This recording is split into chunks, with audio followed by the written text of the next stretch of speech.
Okay, so some interesting facts. As long as we've got the red socks with red caps for the tar baby. Listen, I don't care what upset tar baby brings. I'm the cat with tar in my name.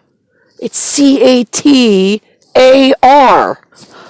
I can't get rid of the name. I don't know why the hell you all get mad and claim it means some skin color. Unless you're talking about white, then you're fucking off base, stupid. Off guard, off base. So get your fucking facts straight. Are we talking like angry because we don't want you guys mixing shit in like apartheid? Or are you talking like, I don't know, like some new money, like porn star kind of shit? I don't know, because nobody fucking asks me anything in my face. Alright, so there's like a Sean Harrington. His mom, super smart, like, I don't know, whatever. She married some guy, had Sean. Sean was ugly as all fucking hell. I'm sorry, he just was. And then there was, he had a sister named Brittany. Apparently, his mom married better the second time. They lived in Lloyd Harbor. On the way, I passed their house on my way to school when I was taking the bus before it got confusing how I got to school. And I used to go up to like Midland by Vicky Gambardella's house. I used to go to that bus stop. Originally, it was down by Teddy, but I don't know, something started happening with the bus. It got weird. So then I went up. Teddy, I think, disappeared for a while. So then I went up to Midland. Then there was, let's think about this. Sean Harrington's mom, for however long I think he was in my third grade class. His mom went to Philadelphia with my mom and us on a school trip, right? If that was third grade, then that would have been Miss Arvan's. I don't really remember the trip, but my mom tells the story that Sean Harrington's mom was like really, really nice. And was trying to educate my mom on things, and my mom was just like, it was a nice tour to have. I mean, she was polite, but was my mom going to repeat it and teach me things? No. My mom's not that kind of mom. So let's think about this. Then there was Sarah Vermilion, second grade, when Mark King was still around, or shortly after he left. Kipling was there. She had a sleepover. Kipling, Jamie, who I called Rollo for the caramel. I mean, she was white as anything with freckles. I mean, you couldn't get more white than this kid. But she liked the Rollos, which were like these. There's like a paradigm shape. A trapezoid maybe, and then it had caramel in the middle and chocolate on milk chocolate on the outside. She kept eating them. I'm like, oh my god. I was like, I'm getting sick just watching you eat all that sugar. I was like, my parents don't let me have sugar. I was like, so like 1 or 2, I'm good. I'm like, I'm getting sick. I'm like breathing the sugar in. I was getting sick watching them all eat mouthfuls of stuff. But anyway, so in that sleepover, we stayed away. They rented us Blockbuster or something for the local thing for the TV for a movie, but we stayed away from it. We just talked all night.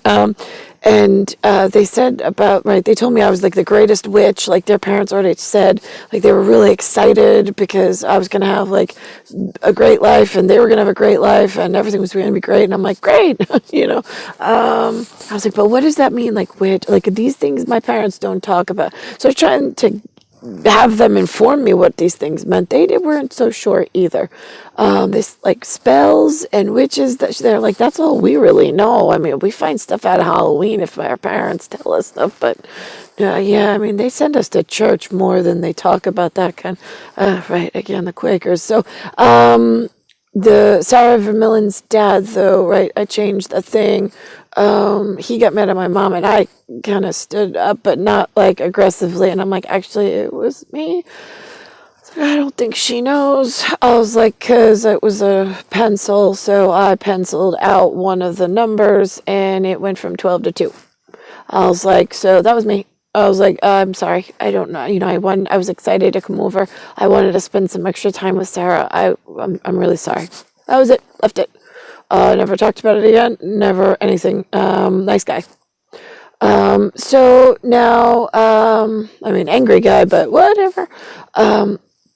And I never saw Sarah ever again. Apparently, when I went back in like 7th or 8th grade, she had gotten some kind of weird disease of the blood, and she blew up like a balloon, and she didn't even look like the Sarah that I knew back in 2nd grade. I have no idea. I think Kimberley Skikorski told me that. One of the kids told me that, or Jamie Rollo, I think. Kim Skikorski brought me over to Jamie Rollo. I call her Rollo because that's just her name. And then they told me, and I said, I didn't even think to look for her. I said, I can't remember anybody's name from, 2nd grade or elementary school once we got to the junior high. It was kind of weird. I think I might have, disappeared in time for a while. Whatever. Almost like I went to a different school. But I was still in Lloyd Harbor, according to the front op of things and my parents, of how do you pause someone's real kiddo life, send them to an alternate reality, and then just pop them back into the old reality like nothing happened, and expect them to remember everything about all the years in between. Yeah, this is going to get confusing for you all in playing with some super serious science projects to explain to the authorities on what the fuck you've been doing in my life. Anyway, so that was Sarah. That was the Vermilions. Then we have, just trying to think.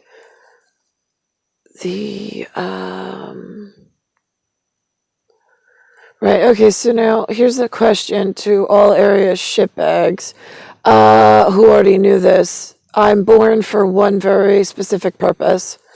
The assholes that were doing shit with science that was really dangerous before research study and whatnot, who built this penalty box and threw me in it as if I'm a Fabergé egg.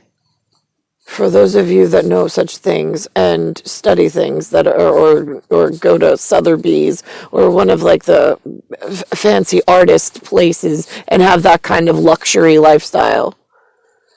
I was given or thrown into a penalty box of like not even a farm fresh egg. I'm like the egg that they chemically induce and send out to mass markets in supermarkets. They pump some kind of chemical in there, make it last a little longer. It's not even warm, farm fresh, like to the kitchen table. No. They fucking pumped chemicals in it and then stuck it out in the nobody gives a shit experiment as if I had an unlimited shelf life. It's almost as if I'm Elf on the Shelf, the doll. They put it on the fucking thing. They locked the door. They shut the lights off. They locked the door, and everybody in the laboratory went off to every other laboratory down the hall and left my laboratory with my little elf just sitting there waiting like, is he showing up? Like, when I can't get off the shelf by myself, I can't unlock the door, and I have no idea, even if I could, get out the door, where the fuck do I go? Where is he? Where do you keep him? So now, that's how I was born. He's, I believe, still a Fabergé. I have no idea. Did you take his, Ragnarok to my Raggedy Annie in Hella? Yeah, I'm Hella. Is he Himmel? I don't know. Himmel von Hella? And then we have Ragnarok. So where the fuck did you put him and lock him away? Anybody at like Hansel and Gretel want to fucking answer some questions for the Vatican? I mean, at one point you wanted to fucking take a sledgehammer and knock the fucking socks off of the goddamn John Paul and Benny guy, and we got Benny playing with fucking whatever we got, and I'm like, okay, right, okay, so you're my Warriors in Swedish Fish, and then what do we got going on in like the protesters over in behind Buckingham with all the whammies? Like, can any of you do, like, the right thing by the people? I'm just curious, because 42 fucking years, I haven't seen a goddamn thing that you done. I don't even know if you people really exist. I mean, they say that there's a pope that runs something called a Vatican. It's a holy city. Really? What kind of holes? Like, did he fall in the pit? Did anybody check on him? Is he okay? I mean, does he do anything good in the world? I don't know. I haven't fucking seen him. Looks like the fucking air is running out outside. I'm fucking being raped by two guys that I don't want to fucking be around. They knew this when I was little. They were supposed to stop the scary science guys, and they were supposed to pick me up out of New York and fucking carry me like a football far and away. Do you, like, I mean, anybody? Like, I see pictures of military. Oh my God, you guys look very handsome in your uniform doing like push-ups. I see movies about the military. Oh my God, you stand in line, you follow orders, yes sir, yes ma'am. Okay, like, so there are people that take directions somewhere in the world. I haven't fucking met any of them in the real fucking world. While I'm sitting elf on a fucking shelf being raped and being abused, while everybody else is like, behind glass, like, it's like watching a human animal. I mean, it's absolutely amazing. Right, yeah, why don't you write into the fucking paper, put your name to it, shithead, so I could have, like, ISIS, one of the good guys with the caramel skin, with the big sharp knives, cut the white kids' heads off in reporters that are down there. Yeah, why don't you get one of those friendlies, yeah, my friendly, right, to go visit, like, I don't know, Vatican City for a little bit, and go get some answers. Like, what kind of fucking pit did you fall in, everybody good in the world? Seriously. Your oxygen supply, and I'm not building you a wormhole. I'm not gonna time you in and out. I'm gonna get the fuck out of this, because I am who I am. When I hit the right fucking alarm button, and then I will decide what the fuck I'm gonna do with the rest of you shitbags that didn't do a fucking thing for me. Because there's the Fabergé crew of shitbags, and then there's the hens laying eggs on farms shitbags, and then there's the chemically induced farm not so fresh that sits on shelves for weeks, but it makes a really good bottom dollar and it lasts on the balance sheet a little longer. Those fucking shitbags. And then I got a couple of guys who are like, no, we run the world. Yeah, what do you need? Right, yeah, okay, I needed you 1980s. We're in like 2020. What the fuck did you do?